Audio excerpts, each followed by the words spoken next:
Our next Ignite speaker is Lungowe Situmbeko. Lungowe was a fellow at Rutgers University. She is from Zambia, and she works on rural farming and also on climate-friendly practices for farming. Thank you.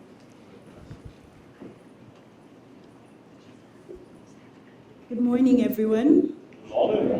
I'd like to speak to you today about the opportunities that exist for subsistence farmers in the dairy industry in Zambia.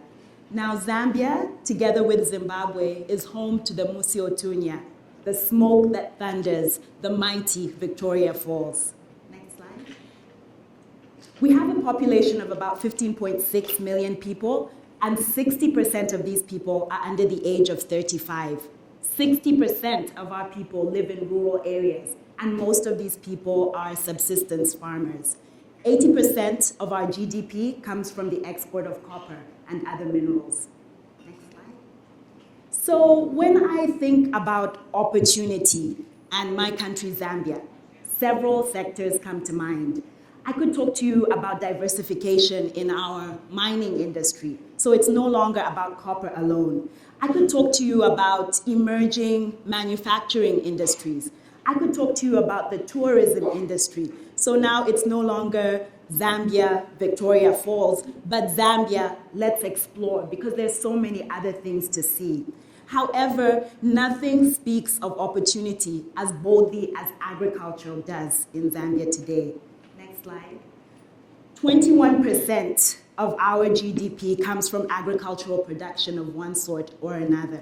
67% of our national workforce are employed in agricultural industries.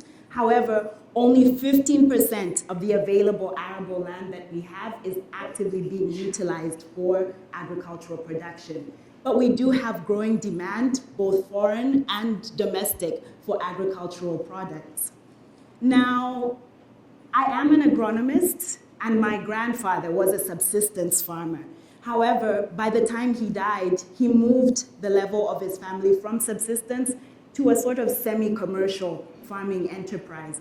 And in that way, he was able to leave an inheritance for his children, his children's children, his children's children's children. And it's that example that motivates me to empower other subsistence farmers, that it is possible for farmers to raise themselves up. Next slide.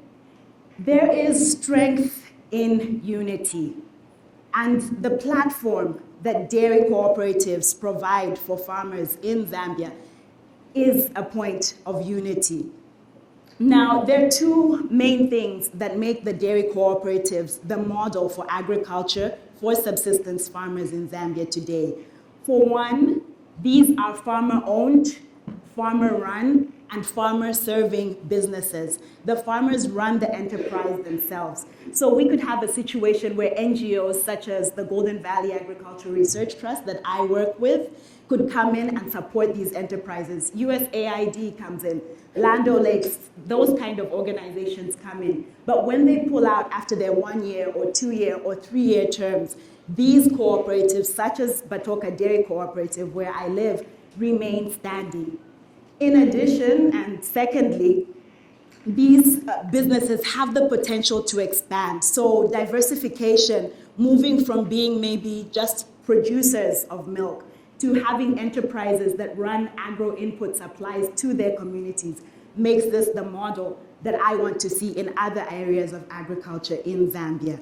So in conclusion, it is cooperatives such as Batoka Dairy Cooperative that provide social justice and equity for their communities. In addition, they provide development in a way that other organizations, such as government, is not able to do at the moment. Ladies and gentlemen, I count myself privileged to serve such communities. Thank you very much.